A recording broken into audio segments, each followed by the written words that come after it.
What's up, everybody? Welcome into another edition of our Facebook Live chats here on the Buffalo Bills NYup Facebook page. I'm Matthew Fairburn. I cover the Buffalo Bills for NYup.com and Syracuse.com, and it's been a busy couple of days here for the Buffalo Bills at the start of the 2018 NFL Draft. We're about an hour and a half away from day 3 getting underway. That's when the Bills have 5 picks, so they still have 5 picks to make in this draft, but they've already made 3 picks. And one of them in particular was the big one that everybody was waiting for. And, they moved up in the first round to take quarterback Josh Allen out of Wyoming. It was the bold quarterback move that people were waiting for.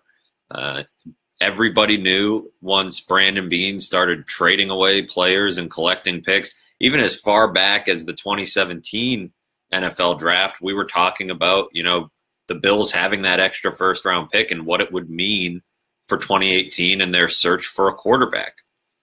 Well, we got the answer on Thursday night. They made the bold move, and they didn't have to give up the second first-round pick. Now, when you look at the trade chart, they did probably give up a little bit too much, in terms of value, but the trade charts get thrown out the window when you're dealing with quarterbacks, and they particularly get thrown out the window after what the Jets did to move up 3 spots and get a quarterback of their own. So, it was an interesting night. It was an interesting move, a controversial pick for a lot of reasons. We talked on Wednesday about the tweets that came out, Josh Allen's old tweets that had some racist and homophobic language in them. He, apologized and I think came off pretty good. He was introduced to the media yesterday along with the Bills' other first-round pick, linebacker Tremaine Edmunds out of Virginia Tech. And I think, they now have, the quarterback on offense, but they also have the quarterback on defense. Tremaine Edmunds is going to fly under the radar, but that was a big-time pick in the first round.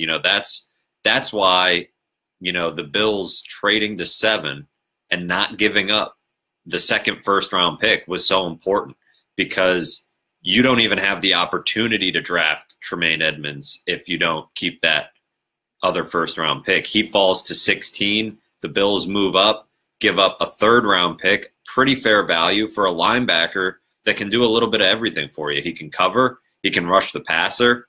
He's probably going to play middle linebacker in this defense. He's only 19 years old, turns 20 next week.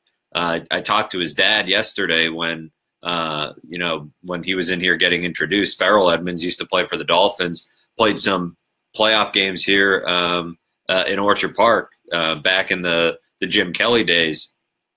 And he talked about how, they put him in school early, which is why Tremaine is 19 years old, going to be 20 next week. And, he got ahead of the curve, and I think even though he's 19 years old, a few scouts I talked to call this guy, the ultimate alpha dog. I mean, he is going to be the guy that everybody in the locker room wants to follow. And I think that's really important for this defense. The linebacker depth chart right now is really thin. In fact, I wouldn't be surprised if they take a second linebacker here on day 3. So, the most controversial pick of the weekend so far has been Josh Allen, but the Bills made 2 really good picks after that by getting Tremaine Edmonds at 16 and then Harrison Phillips, the defensive tackle out of Stanford, at the end of the third round. I wrote about Harrison Phillips back at the Senior Bowl. Pretty obvious fit, an ex-wrestler, a guy who was a double major at Stanford, had over 100 tackles from the nose tackle spot, which is extremely rare. I mean, the guy just plays with a nonstop motor and energy and tenacity that I think is going to fit in really well. He's a one technique mostly at Stanford, which means he's going to be rotating in for Star Latulele to start. But Brandon Beane mentioned that he can, he does have the skills to translate to a 3 technique type of position, which would mean he would rotate in for Kyle Williams. And what better guy to learn from? I mean, a guy that he's constantly compared to, even though most people in the building don't want to make that comparison and put that pressure on him, but I think he's a guy that's going to fit in really well. More importantly, I think he's a guy that, Bills fans are going to really like and embrace. So now the Bills have 5 picks on day 3 to add to an already decent haul, where they got their quarterback and they got 2 pieces on defense that I think they really needed. I know defensive tackle wasn't an obvious pressing need, but when Sean McDermott and Brandon Beane were in Carolina, they loved having the rotation of defensive tackles and defensive linemen, and having a lot of those guys, be rotating through and keeping the bodies fresh. I still think a guy like Maurice Hurst out of Michigan, who plays more of that 3 technique role, could be a really good find here. He had a heart condition that's causing him to still be available on the 3rd day of the draft. So I don't know how that's checked out, with the Bills medical people, but if it checks out, he's a guy that would be a great fit here on day 3. They still probably need to add some playmakers on offense too. I mean, Arizona State running back Kalen Ballage is a guy that was in here on a pre-draft visit. He can, catch the ball out of the backfield, can even line up in the slot and run routes for you if you need him to. And I think he's one of those players that would make sense. Not just LaShawn McCoy being 30 years old, but pretty much every running back behind LaShawn McCoy on the Bills depth chart is getting up there in age. So they could use some youth at that position, and a guy that can, because if LaShawn McCoy goes down, they're in a lot of trouble. That's the case regardless of who they pick, but it would be nice for them to find a running back who can, give them some flexibility, give them some depth, and maybe try to keep LaShawn McCoy fresh later in the season, as this team, because this team's going to, lean on LaShawn McCoy quite a bit this season. So, they could also use a wide receiver. Kelvin Benjamin and Zay Jones are a fine, 1-2 punch, but they definitely don't want to sit on their laurels at that position. I think Deshaun Hamilton out of Penn State is a name to watch. He makes a lot of sense. 4-year player, big time leader, great, intangibles off the field, and that's what the Bills look for. I don't know that they were connected to him too much in the pre-draft process, but once you get to this stage of the draft, not every guy's going to have come in for a visit or even had any sort of contact with the Bills at any point. So, we got a question on Twitter about what type of playmakers the Bills could add to this, draft class to maybe spice it up a little bit and help Josh Allen or A.J. McCarron, kind of succeed in year 1. And I think that's your answer. I think, a lot of people are focused on the offensive line, which is another spot they could address, but I think it goes back to, the pre-draft press conference. Sean McDermott and Brandon Beane were pretty comfortable with, the offensive linemen that they had. They liked Ryan Groy. Russell Bodine's a guy they signed in free agency who started every game for them, really. So, or every game for the Bengals in his first 4 seasons in the league. So I think there's, definite comfortability that the Bills have at that position, even though Richie Incognito and Eric Wood retired. Vlad Ducasse started 12 games a year ago. So they feel pretty good about the interior of the offensive line. Jordan Mills, Marshall Newhouse at right tackle, Deion Dawkins at left tackle. I mean, it looks like they're going to go forward with that offensive line, because I don't know that you're finding an offensive lineman on day 3 that's going to unseat any of those guys with the experience that they have. You could.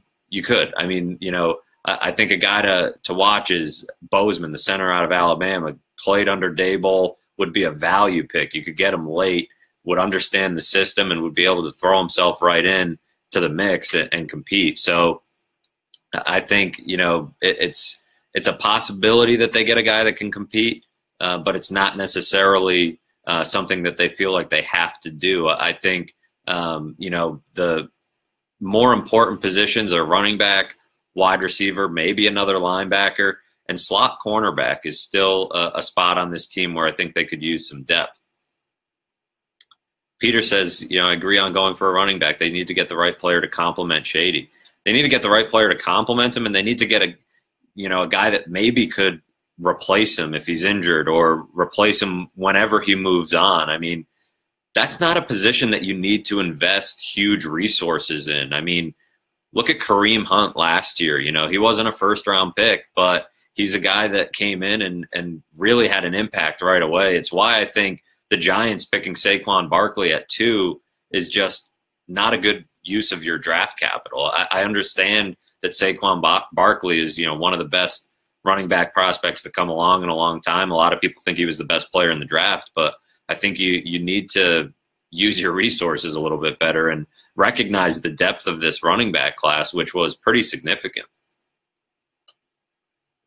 Justin said, Bills do need a wide receiver. Who do you think they go after? I mentioned Deshaun Hamilton. He's a guy that, fits their mold.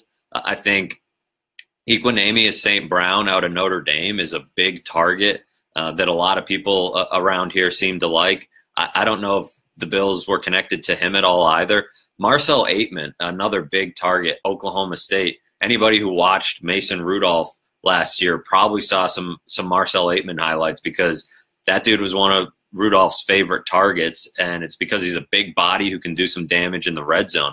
I really like Auden Tate out of Florida State. Seems to have fallen down the board a little bit, but he's a guy, another one, big, physical at the catch point and can do a lot of damage in the red zone. So that's the body type that the Panthers looked for when Brandon Beane was down there. That doesn't mean that's what they'll look for here. And I do think that they need a slot receiver type, a guy, somebody that can get some separation, maybe somebody with some deep speed to take the top off the defense, because they don't really have that on the roster right now. And another one, not a wide receiver, but a tight end to watch, is Ian Thomas out of Indiana. He's a guy they had in on a pre-draft visit. I always find it interesting when a later rounder comes in on a pre-draft visit, because that might give you a little bit of a clue. 2 out of the 3 guys they've picked came into the building for pre-draft visits. The only one that didn't was Harrison Phillips, and that's because he and Sean McDermott basically became best friends the second they met each other. So they didn't really feel the need to spend a pre-draft visit on him. Justin says, with 2 fifths, do you think they could try and trade up and get another 4th? I think they could, and I think Brandon Beane was tempted to actually move up last night a few times, but they ended up sitting back and getting the guy they really liked. I don't know that they, need to move up and get another 4, but there are some talented players on the roster that if they fall, they have the flexibility to do that. And with those later round picks, I mean, if there's a guy you really like in the 4th round, take your 2 fifths and move into the 4th. I mean, the odds of 5th round picks becoming, big time contributors for you aren't great. So, take those picks and use them to get a player you really want, instead of settling for, lesser prospects that may have fallen down the board.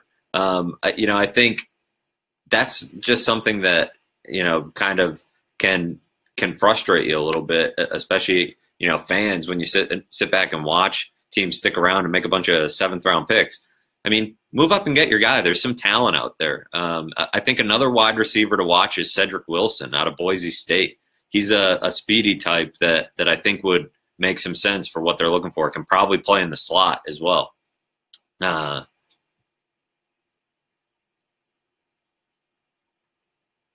Mike said, why not bring back Leonard Johnson for the slot cornerback spot? I wondered the same thing. I know Leonard Johnson really wanted to be back. I talked to him after the Jacksonville game, after the loss down there. He really wanted to be back. I mean, he made that clear even weeks before. So maybe it's just a thing where they thought they could upgrade. They did bring in Phillip Gaines, and they have a few other players that can compete for that role.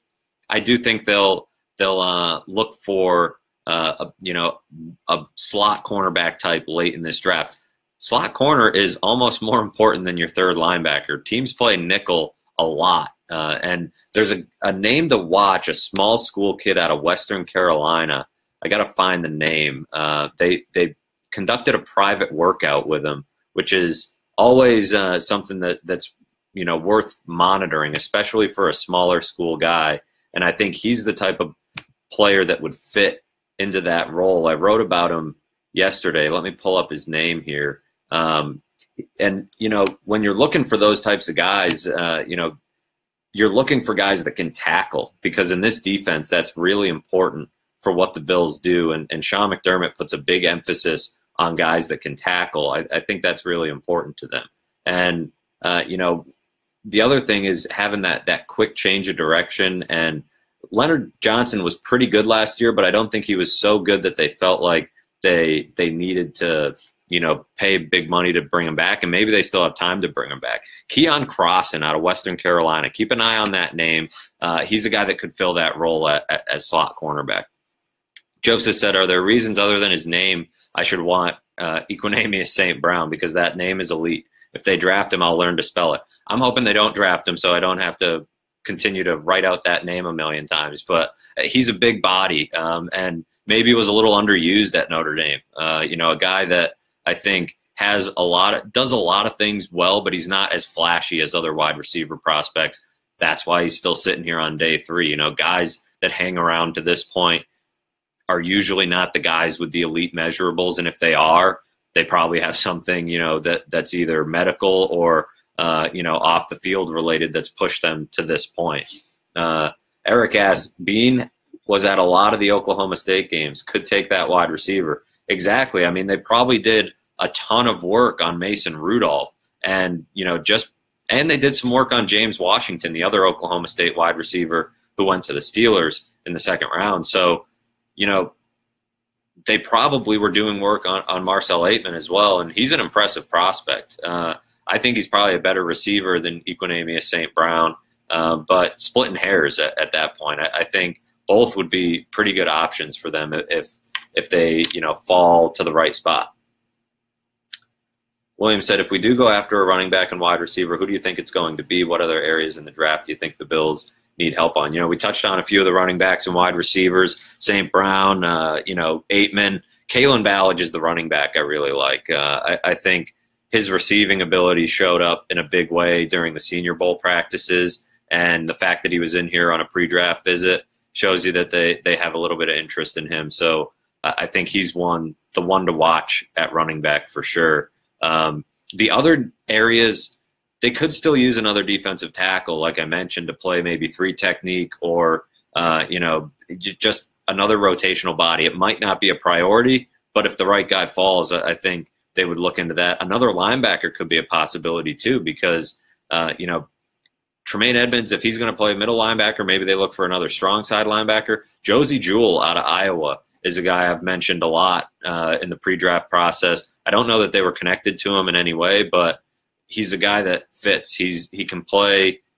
He'll probably be a middle linebacker or a weak side linebacker in the NFL, but he's really smart and instinctual. Again, the measurables aren't there. He's not a height, weight, speed guy, but he's a guy that plays faster than he looks, because he does have those instincts that are important at the linebacker position. I could see him being a guy that Sean McDermott would like. I think those are the types of linebackers that you might look for. Jannard Avery out of Memphis, former power lifter with big time explosive numbers, that I think could be a guy that could fit right in at one of those linebacker spots, and at the very least be a really solid special teams guy for you, which is something that the Bills always look for. I mean, NFL teams on day 3, you're looking, if a guy's going to make your roster, he's going to do it as a special teams guy. Melton said, I think they're building up the defense this year and will overhaul the offense next year in time for Allen. Need to add more speed at the skill positions. Yeah, I think when it comes to, the wide receiver spot in particular, you can find value late in the draft, but for the most part, you're looking at, if you want a premium player at that position, you need to invest a high pick. And there's a lot of uncertainty at the wide receiver position for the Bills right now. Kelvin Benjamin's entering the final season of his contract and has spent a lot of time injured. So, they need to see if he can stay healthy, and if, what type of dollar figure is he going to command, in a new contract, and are they going to be able to keep him around? And if not, you're right. I mean, you need to go out and get Josh Allen, a number 1 wide receiver. You need to go get him a guy that he can count on. I think that Kelvin Benjamin is actually a really good fit for Josh Allen, a guy that doesn't necessarily need to have a ton of separation. You just throw him the ball and let him go fight for it. And ball placement might not be a huge issue, because the catch radius on Kelvin Benjamin allows for some, discrepancy there. If you're not pinpoint accurate, Kelvin Benjamin will find a way to make a play. So I think he's actually a pretty good fit. I'd like to see – I think Josh Allen's going to get on the field this year, guys. I really do. I mean, if you draft a guy that high, of course you need to have a plan in place to develop him. You don't want to rush him along, but you have to see what you've got. And I think if he's the type of character and the type of, person that they think he is, he should be able to handle some of the, bumps along the way and some of the adversity that will come with starting as a rookie. I don't think you need to coddle this kid. I think you need to see what he has, and by 2019, he's got to be ready to go. I mean, look at some of the jumps these quarterbacks have made in year 2. Jared Goff, Carson Wentz. I mean, look at Deshaun Watson as a rookie. You invest that pick, you need to know what you have, and he needs to be out there. I mean, the pressure's on Josh Allen. The Bills passed on Deshaun Watson, passed on Patrick Mahomes, passed on Josh Rosen, and passed on Lamar Jackson. Josh Allen is now going to be measured against those players because that's how the Bills are going to be judged, because they decided they didn't want a quarterback last year, and 2 pretty good ones, or at least they look pretty good right now, passed them by. And then they picked Josh Allen third in a group of 5 first-round quarterbacks. And the 2 that went behind him were the 2 guys I thought were the best, Josh Rosen and Lamar Jackson. So, I think fit matters a lot, and they really felt like Josh Allen was the type of guy that they wanted to be their, franchise guy, the face of their franchise. And it could work out. He's got a ton of upside. I think if they put the right plan in place and develop him properly, he's exciting. I mean, if you're a fan of this team, it's been a long time since they've had a quarterback this exciting. I mean, he's not E.J. Manuel or J.P. Lossman. He's a guy that legitimately has, some tools as a passer and knowledge as a passer. He's got some intuitiveness to him. I know his accuracy wasn't great, and he definitely needs to understand defenses better, but he has some natural instincts about him that have you, excited about him as a prospect. He breaks more. The only quarterback that broke more tackles in the pocket last year was Lamar Jackson, and that's just because Lamar Jackson is an insane athlete that is so tough to bring down and has great core strength. But Josh Allen was shaking off tacklers left and right last year in the pocket, and that's a special trait that not a lot of humans have in general. Not a lot of football players have. He can really, maintain his balance after contact in a big way. He's going to be a running threat, which provides him even another crutch early on in his development. Let's see. Justin says, I'd wish the Bills had a Tyreek Hill type because all the receivers, basically possession receivers, Clay and O'Leary aren't overly fast. And that's why Cedric Wilson, he's not the guy from Boise State, he's not Tyreek Hill. I mean, that's a lofty, comparison, but he's that type. And I think you're right. That's the type they need to look for. I would love to see them give Zay Jones more time in the slot, but if they're not going to do that, then, you need to find another receiver who can play out of the slot, whether you're looking for that big slot receiver or maybe an undersized guy who's got a ton of speed. They need to add some speed to the wide receiver room and find guys that can create separation on their own, because you need to get guys open, especially when you have a quarterback like Josh Allen who hasn't yet shown the ability to throw with a ton of anticipation and throw his receivers open. You need to have guys that can get open, and you can create some of those easy plays to get Josh Allen in rhythm. So I'm with you. I think they need the speed type, maybe a guy that can even contribute in the return game. They just don't have that type of explosive player. Kelvin Benjamin, not overly fast. Zay Jones, not super fast. So that would be, the type of guy that I think they need to look for. Joseph said, would Hakeem Griffin be a fit later? He's the most interesting player on this third day.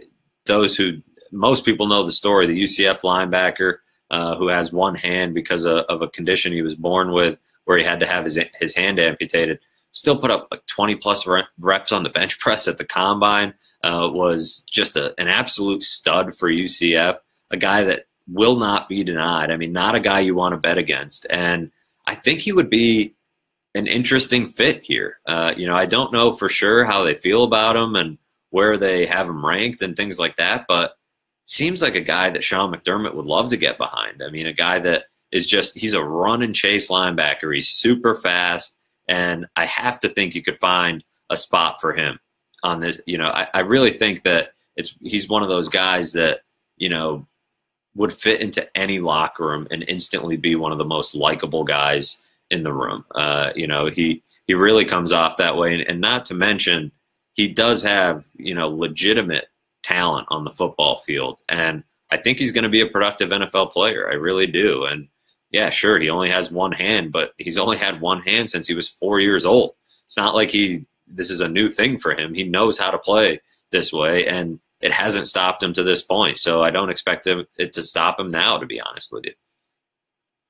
Jamie mentions a bunch of prospects here: St. Brown, Cobbs Jr., Aitman, Cantrell, Teller, Gossett, Jewell. Yeah, I mean, these are a lot of names I really like. Ballage, Mike McCray, Darius Phillips. I mean, yeah, there's a lot of, talent left on the board, and that's why the Bills, they gave up a lot of their capital early, but they have 5 picks on day 3, so they still have, a shot here. Meg mentioned Deshaun Hamilton. How about Deshaun Hamilton? Yeah, he's a guy I mentioned at the top that fits because of the type of person he is, but also the type of receiver. One of those guys that's productive and that you can rely on as a possession receiver, solid hands. Again, maybe not the most explosive, maybe not, the height, weight, speed, specimen that some of these other guys are, but, a guy that definitely would fit the culture and fit what they do. And Gene asks a really interesting question here. Do you think they will go after Dez Bryant?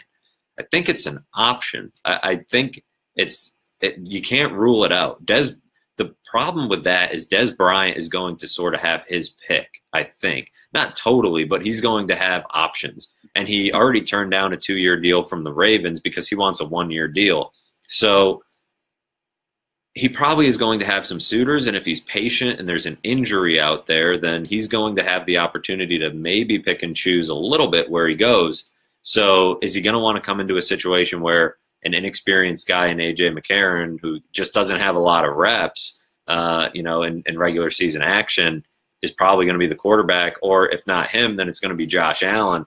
Is he going to want to, be the guy that, is in that wide receiver room trying to, break in a new quarterback, so to speak? I just don't know if that's something that he's going to be, willing to do, but I think they should be willing to kick the tires on him. I know he's been a problem in the past, at times for the Cowboys, but I think he still has something left. He's, again, not at this point in his career the guy that's going to create a ton of separation for you, but he's physical and, he'll fight for the ball, and he's still really good in the red zone. So I think he should be an option for them.